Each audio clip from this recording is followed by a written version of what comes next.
I'm Amelia, and a few weeks back, I lost my dad after a long struggle with his health. I often catch myself wishing I could have introduced him to his grandchildren, a thought that brings a heavy sigh. 6 years ago, at 35, I got married. During that joyful day, my dad and I made a heartfelt promise. I would tell him first if I was expecting. Sadly, that's a promise I'll never fulfill, and it's my biggest regret concerning my dad.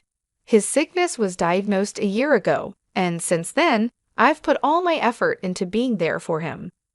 I visited my childhood home more often, spent numerous hours at the hospital alongside my mom, and made sure to call or video chat even more frequently. Despite all this, I sometimes wonder if it could have been enough. I could have done more, I whispered, lost in thought.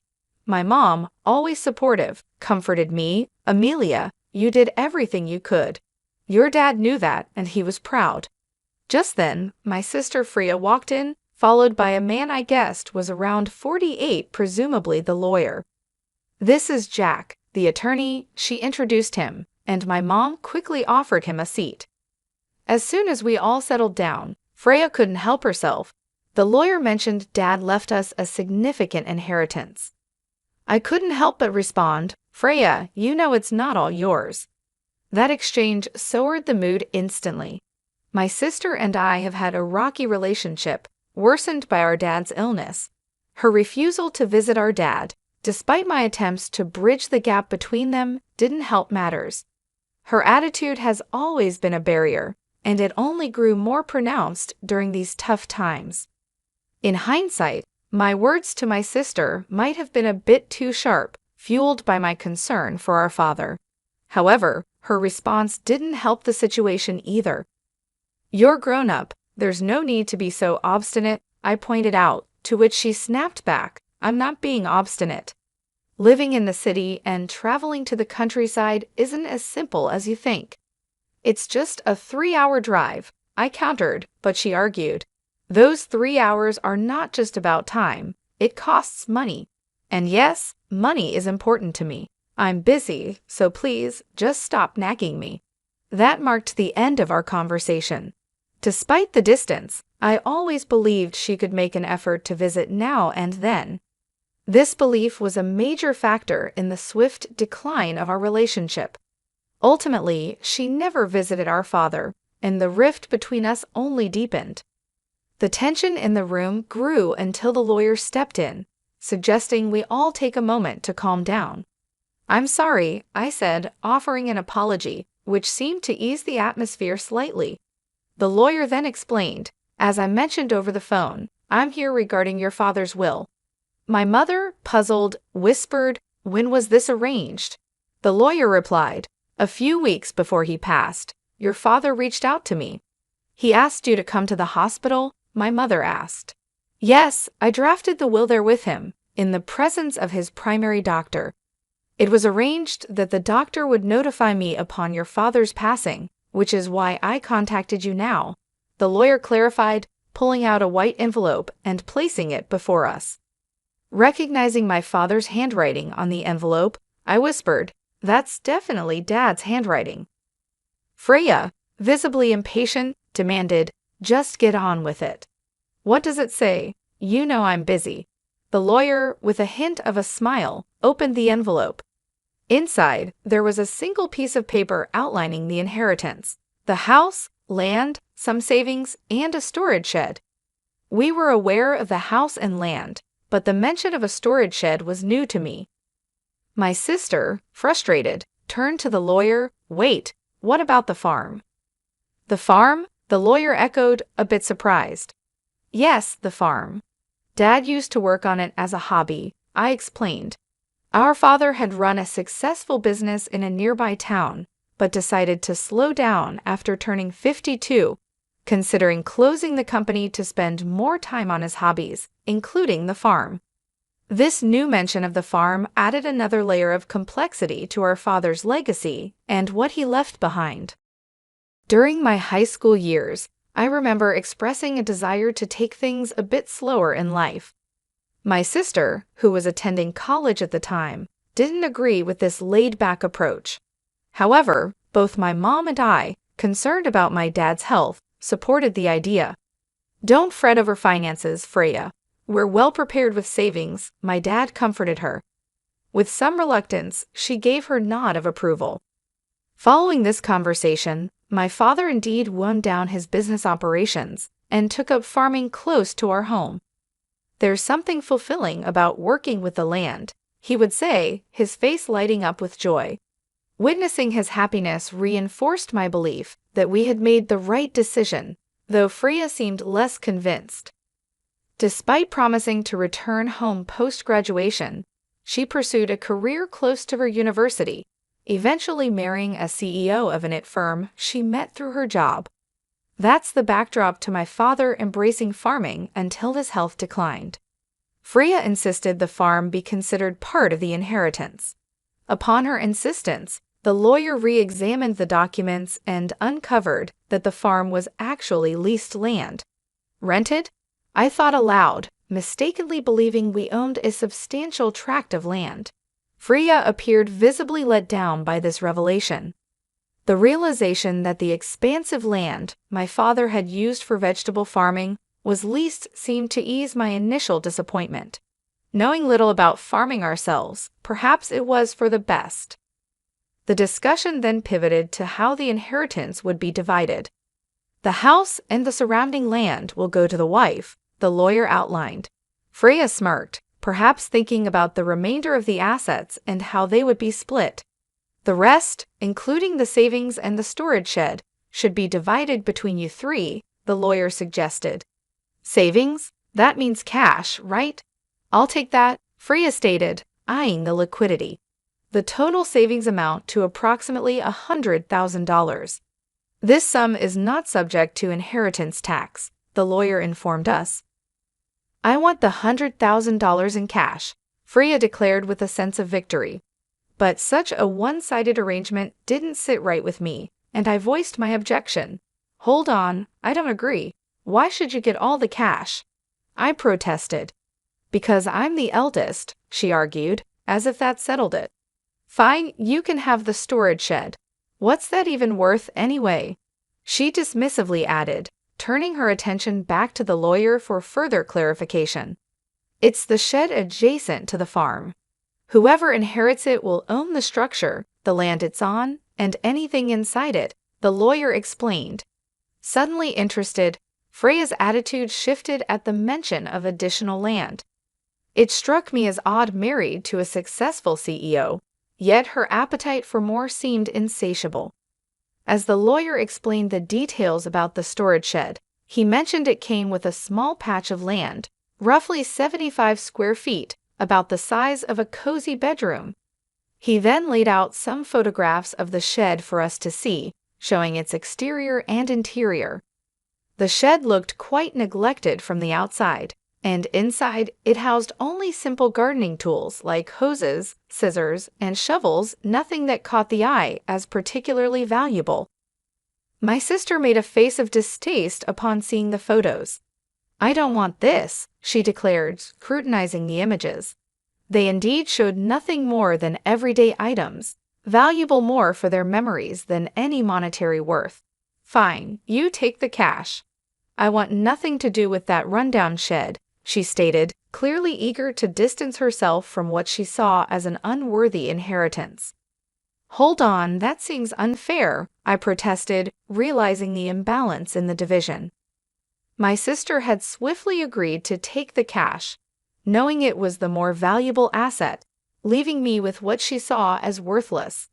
Her insistence made me feel cornered, especially when my mother mentioned, "As long as Freya doesn't voice any complaints later, I see no issue with this arrangement."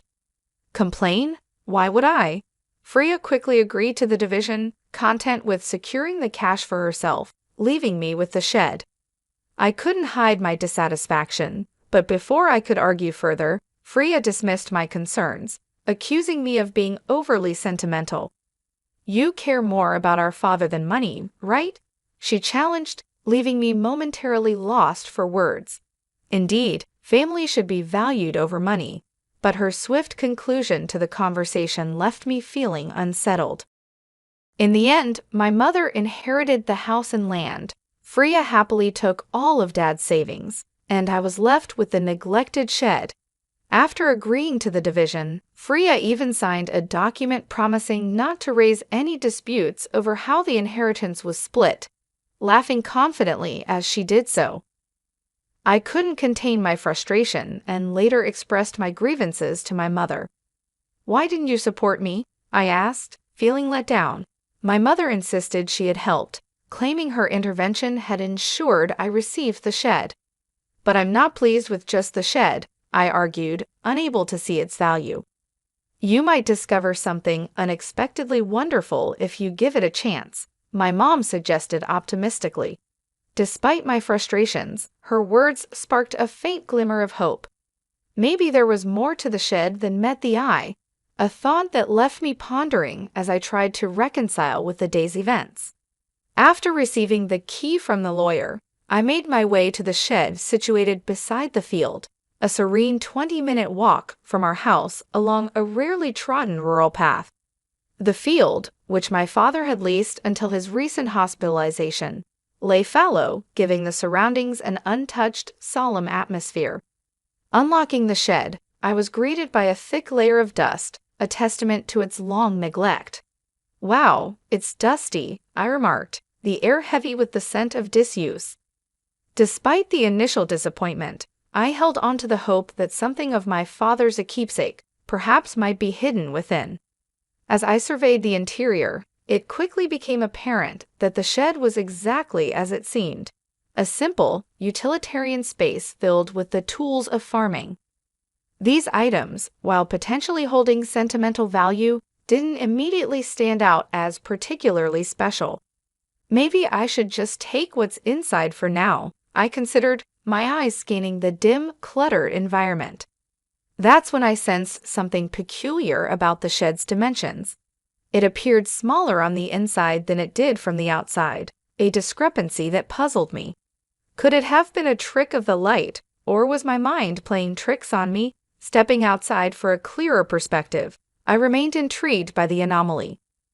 Driven by curiosity, I decided to explore the shed's exterior, circling to its rear. There, hidden among a dense thicket of trees, I discovered a second door.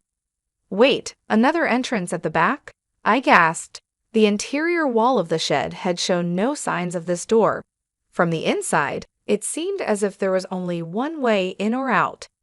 This realization hinted at a concealed space, accessible only from this mysterious rear entry. A surge of excitement washed over me.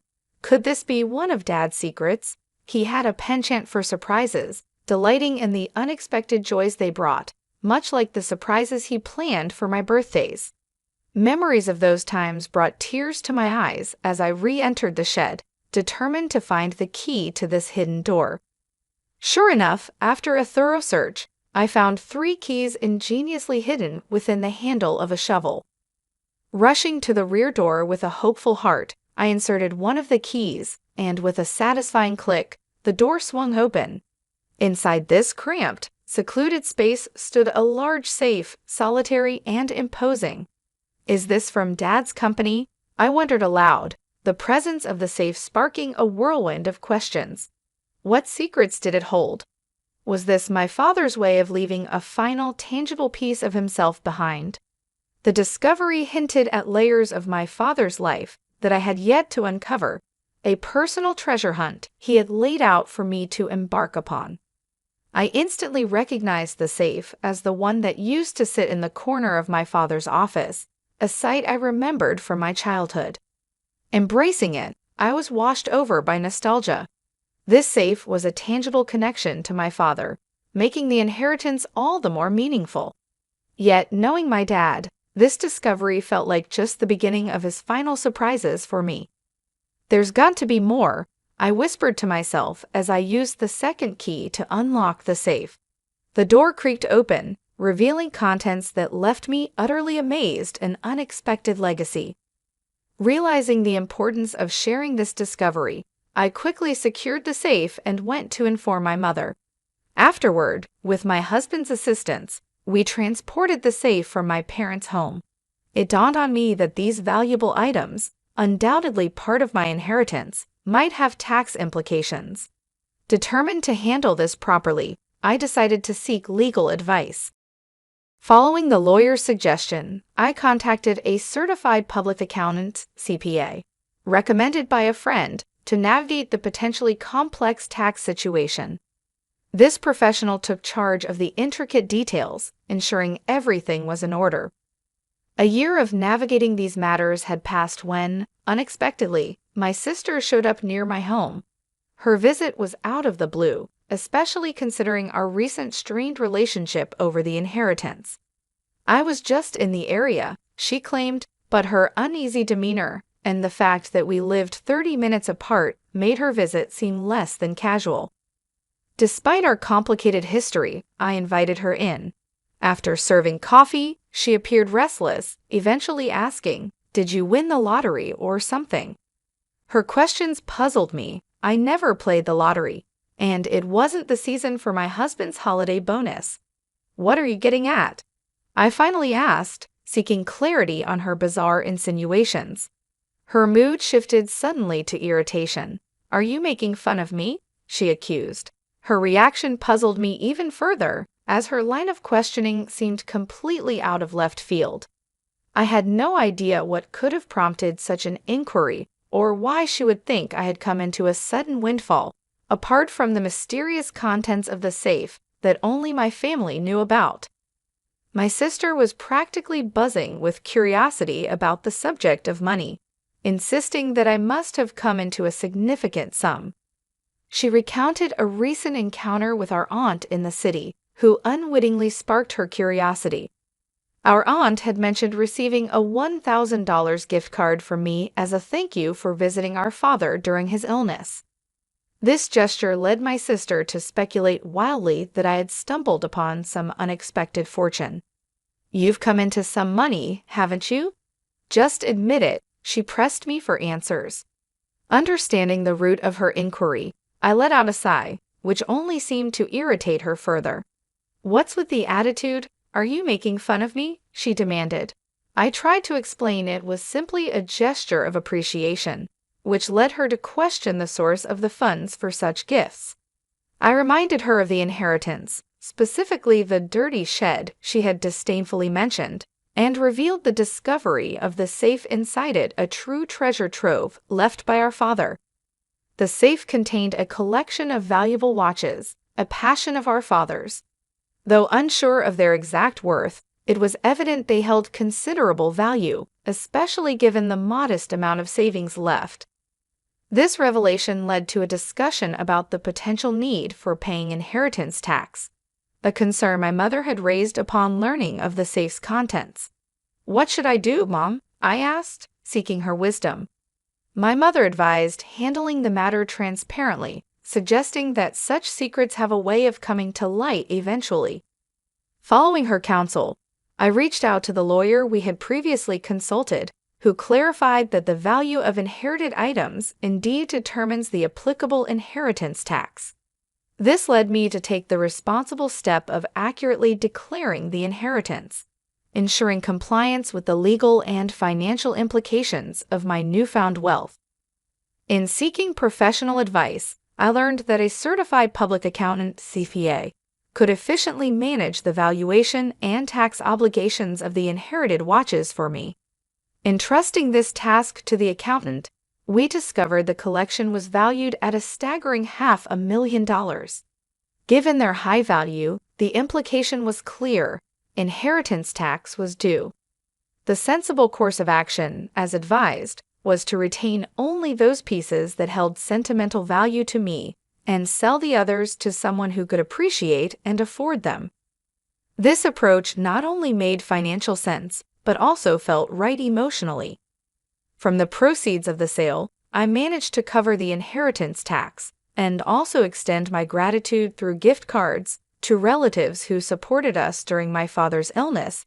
This is what had sparked my sister's curiosity. Among the keepsakes I chose to keep was my father's pocket watch, a piece not of great monetary worth but rich in memories. I shared this story with my sister, showing her the pocket watch, trying to convey its sentimental value. However, her reaction was lukewarm, seemingly more interested in what was sold than what was kept. When she inquired about the remaining watches and the whereabouts of the safe, I informed her it was at our mother's house, explaining the safe's size and its historical significance to our father's business. Her response was contemplative, leaving me feeling uneasy about her intentions. Yet, she departed without further questions, to my relief, though I couldn't shake off a lingering sense of worry.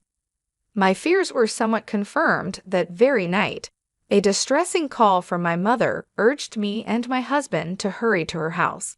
As we neared, the scene was alarming: red lights flashing in the darkness, police cars stationed outside. Making my way through the gathering crowd, I found my mother and learned of the evening's harrowing events. She had been preparing for bed when unusual noises startled her. It sounded like someone was frantically searching through the house.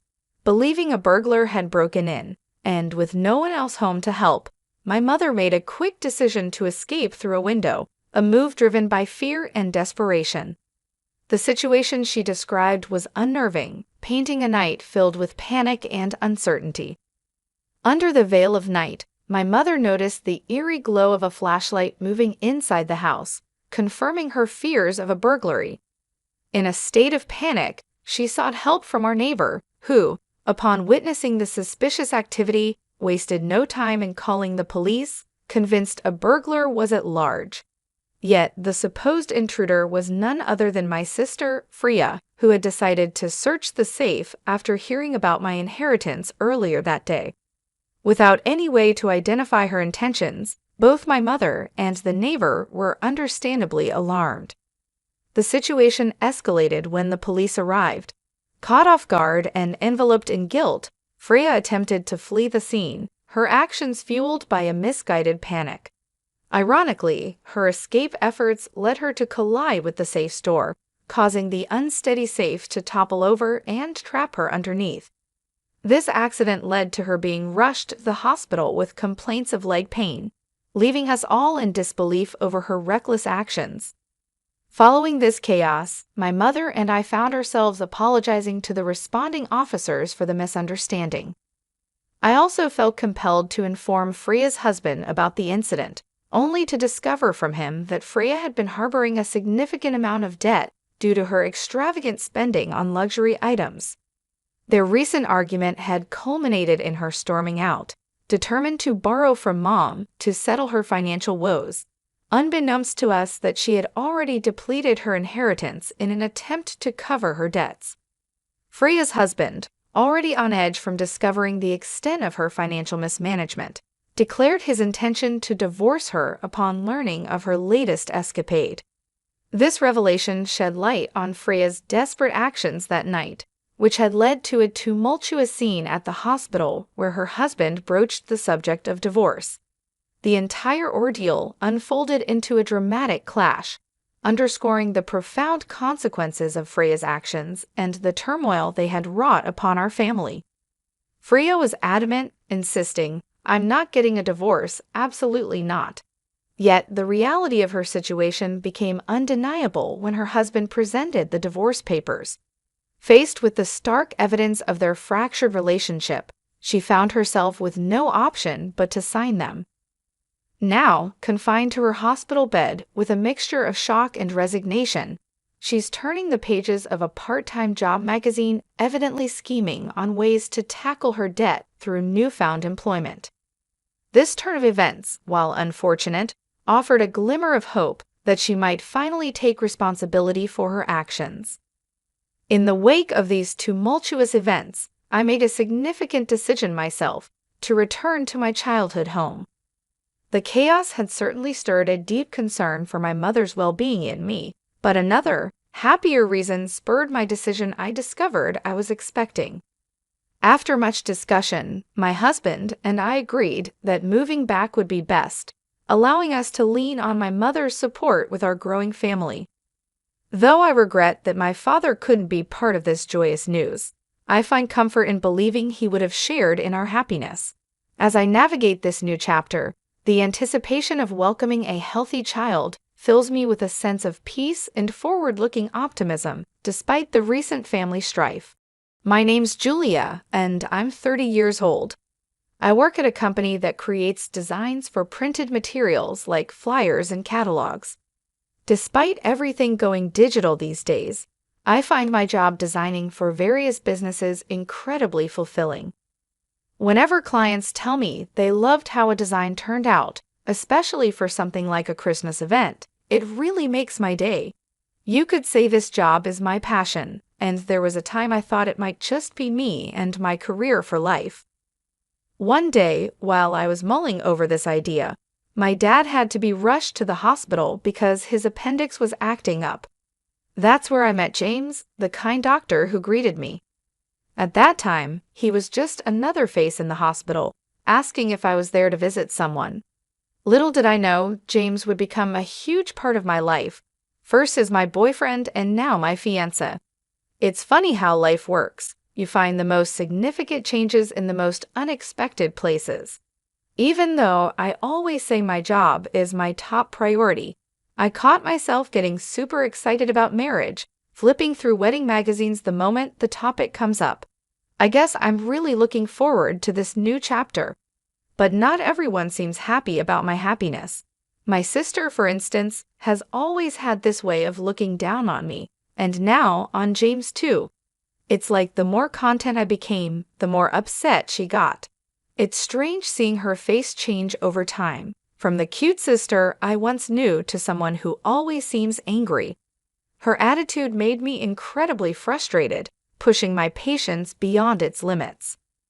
This whole situation makes me wonder why people who only know how to belittle others often end up with such bitterness etched on their faces. It's as if their outer appearance begins to reflect the negativity they carry inside.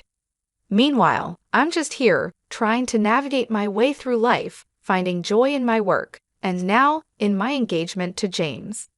Life is full of surprises, and I'm learning to embrace them, one day at a time. While I was enjoying a quiet afternoon, sipping tea in our living room and flipping through magazines, an unexpected interruption occurred. My sister, Emily, who is 3 years my junior, snatched the magazine right out of my hands. To my surprise, it was a bridal magazine I was looking at, and Emily couldn't help but question why I was interested in such a thing. I tried to brush it off, telling her it was none of her business, but Emily always had a way of making everything about her. Emily has always been quite upfront, especially about her dating life, proudly stating she's never been single. She launched into stories about her current boyfriend, even though no one asked. It's been the same ever since we were kids. Emily, with her charming looks, was everyone's favorite. She grew up spoiled, constantly affirmed by our parents and everyone else, which made her believe she was the center of the universe. This attitude led her to look down on me, treating me as if I was beneath her. "Don't stand too close. I don't want people to think we're alike," she'd say, or "Why bother studying? It's not like you'll get better grades." Her arrogance knew no bounds, constantly flaunting her popularity and assuming I was envious.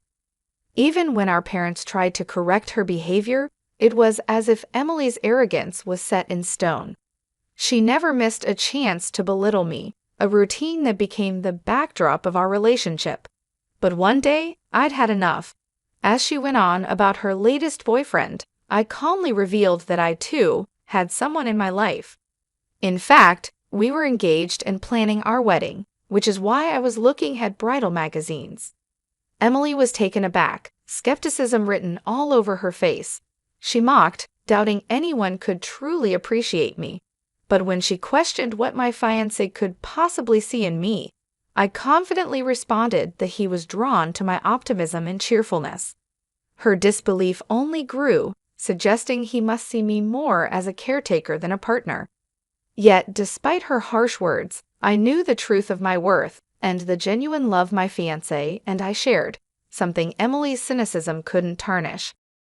In my determination to maintain my career post-marriage, I hope to convey to my fiancé that being the perfect housewife wasn't in my plans. This revelation led to an exaggerated response from my sister, Emily, who seemed shocked at the idea of me working after getting married. "Are you marrying someone without money?" she quipped, implying that my future husband must be struggling financially for me to continue working. Her insinuation irritated me, but I clarified that money wasn't the issue. My fiancé James was a doctor with a stable income. I simply wanted to pursue my career. My sister fell silent after my comeback, muttering something under her breath as I walked away, feeling a mix of annoyance and satisfaction. The next step in our marriage preparation was introducing James to my family.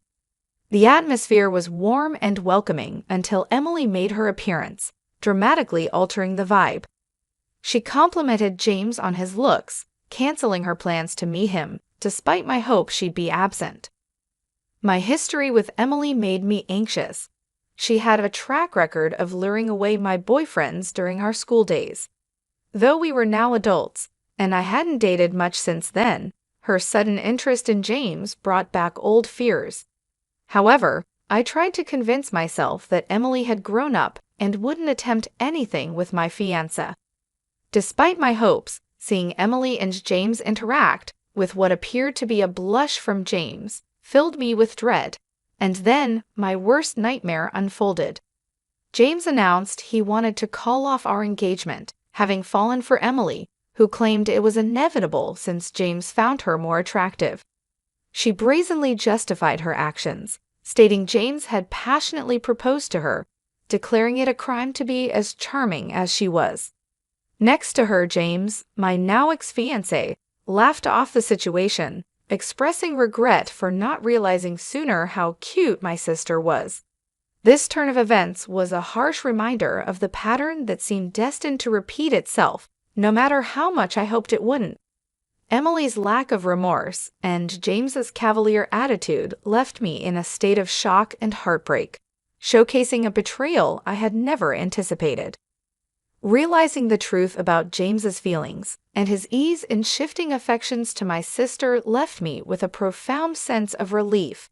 The moment I saw his insincere smile, any affection I had for him disappeared completely, leaving behind only a feeling of revulsion. I found myself grateful for the breakup, appreciating that I discovered his true nature before we were married. I'm actually relieved I didn't marry someone who could switch his affections so easily. Consider him a parting gift, I told my sister, genuinely content with the outcome. My sister and James mistook my sincerity for bitterness, accusing me of being a sore loser.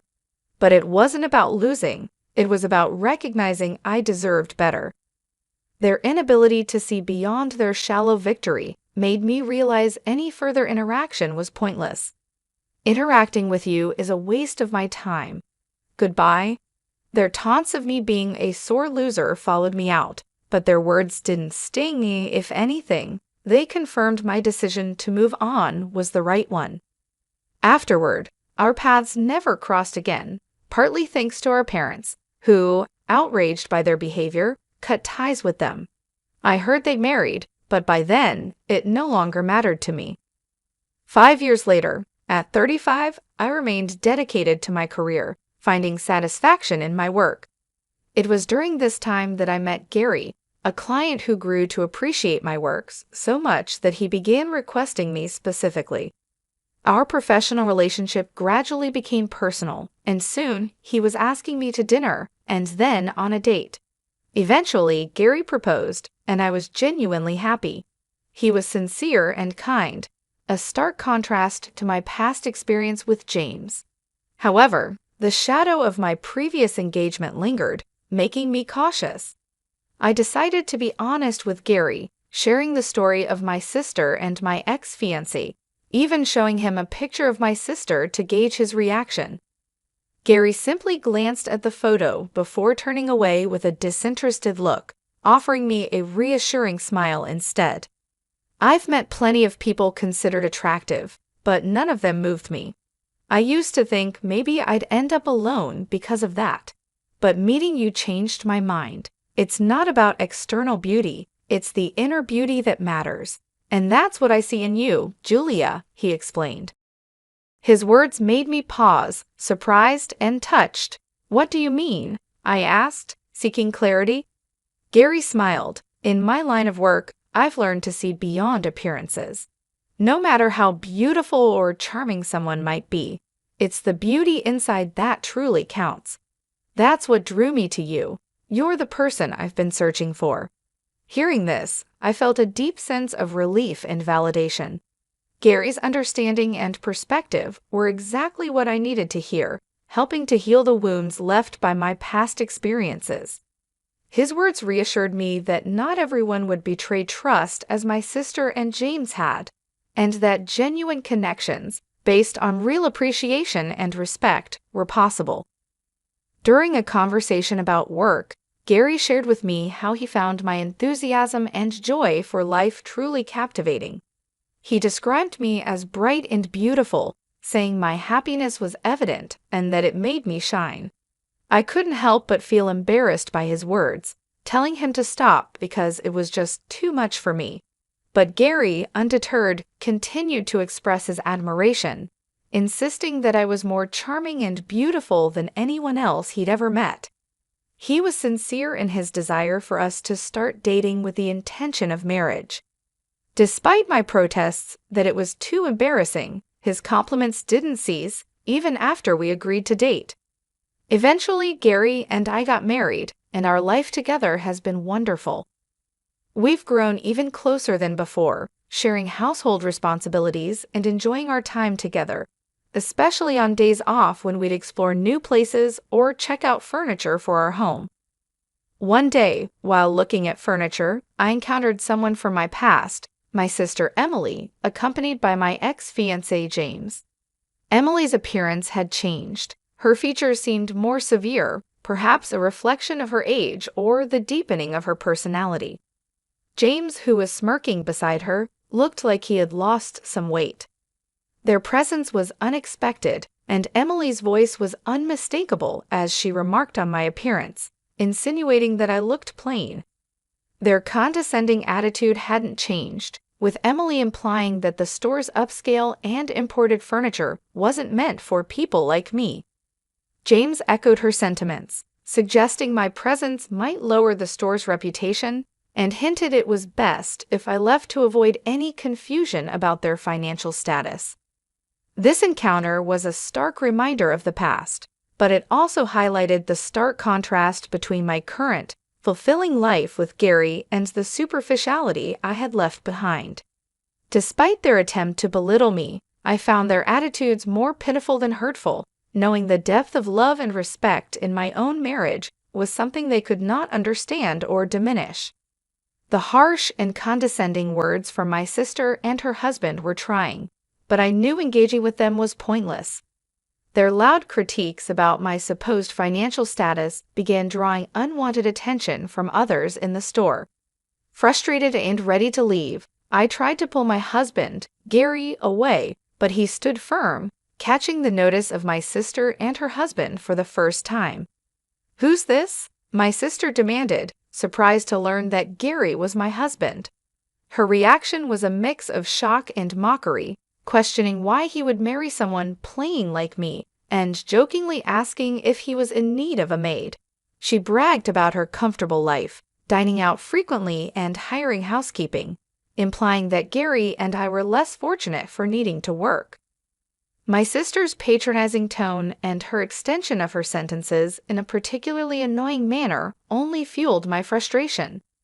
She gloated over stealing my previous fiance, suggesting Gary and I were doomed to a life of hardship and mocking us for being a perfect match in her eyes. The insults towards me were bearable, but the moment she disparaged my husband, my patience snapped.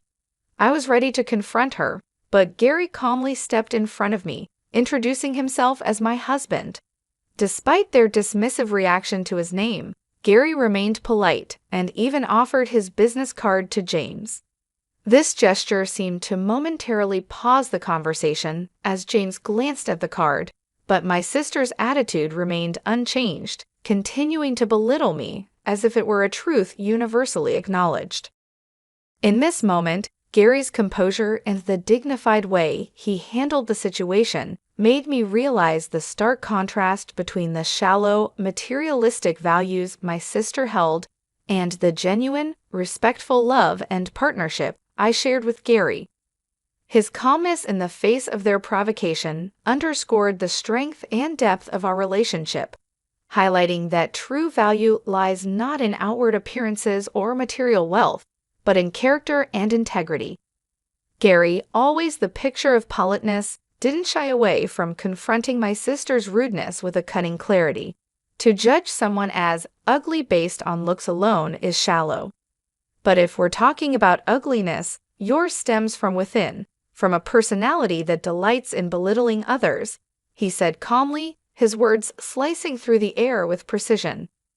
My sister, so often unflappable in her self-assuredness, found herself blushing deeply, outraged at the suggestion she might be the one at fault. Ugly? Me? How so? She sputtered, genuinely thrown off by the accusation.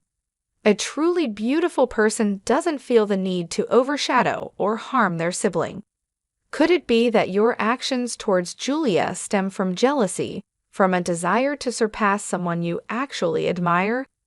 Gary proposed, unsettling her further. The thought had never crossed my mind that my sister's constant competitiveness and cruelty could be rooted in anything other than disdain. But seeing her reaction, I couldn't help but reconsider the dynamics of our relationship. Gary continued, suggesting that envy was the real motive behind my sister's actions.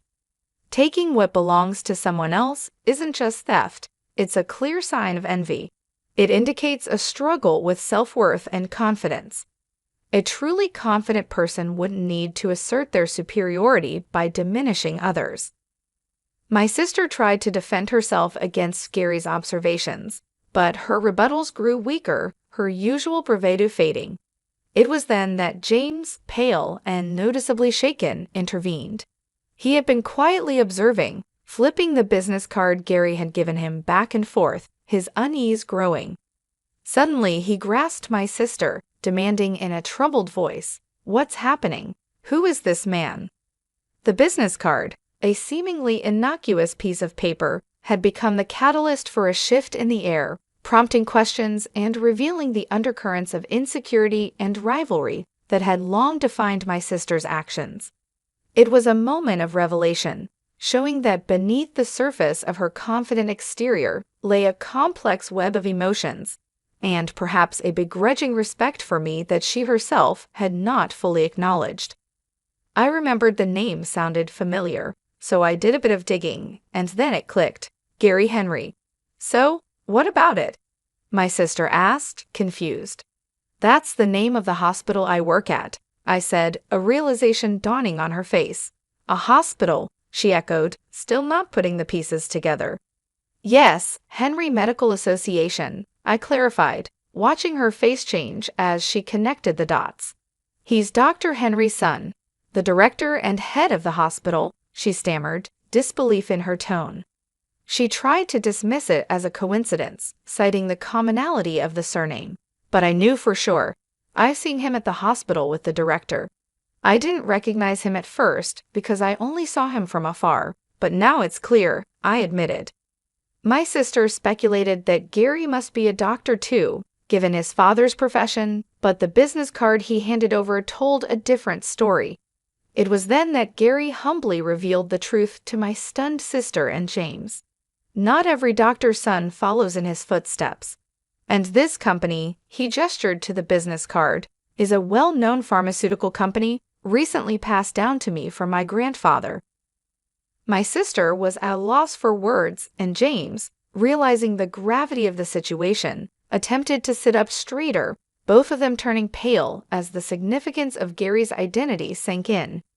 Gary continued, calmly disclosing how he knew of their past mistreatment towards me, stating that their behavior was far worse than he had imagined. James tried to muster an explanation, his face ashen, but Gary, with a stern look, silenced him. There's no excuse for such behavior. I'll be informing my father of this, Gary warned, leaving James to contemplate the repercussions of his actions. As we turned to leave, James was visibly shaken, and my sister stood frozen, still trying to process the sudden turn of events. Walking away from them, I felt a sense of closure, knowing that the truth had finally come to light, and the respect and integrity Gary carried with him had revealed the true character of those who had wronged me. Leaving my sister and her husband behind, I felt a chapter of my life closing. I couldn't help but wonder what became of them after that confrontation. James faced consequences at work for his poor attitude towards colleagues and patients alike. His salary was cut, and he was demoted, leading to a swift exit from the hospital as gossip about his behavior made rounds. Struggling to secure a new position, his life became markedly more difficult. My sister, on the other hand, had always lived beyond her means, relying on James's income, which was never enough to satisfy her spending habits. James's financial downturn and subsequent weight loss were a stark testament to their dire situation. Quickly losing interest in him after his demotion, she divorced James, convinced she could easily move on to someone else. However, the reality was far from what she had envisioned. No longer the young, charming girl, her harsher demeanor had become evident, diminishing her appeal and leaving her lamenting her lack of suitors. She sought solace and sympathy from our parents, bemoaning her sudden lack of attention and even envying my life, hinting at a deep-seated rivalry and admiration she might have felt towards me all along. Despite her cries for help, our parents stood firm, advising her to face the consequences of her actions, leading her into an uncertain future away from our family's support. As for me, distanced from the tumultuous relationship with my sister and her husband, I found solace in a peaceful, fulfilling life with Gary. Together, we looked forward to welcoming a new member to our family, a beacon of hope and joy amidst the remnants of past conflicts. As I caressed my growing belly, I couldn't help but feel grateful for the tranquility and love that surrounded me, a stark contrast to the turmoil that once defined my relationships with those closest to me.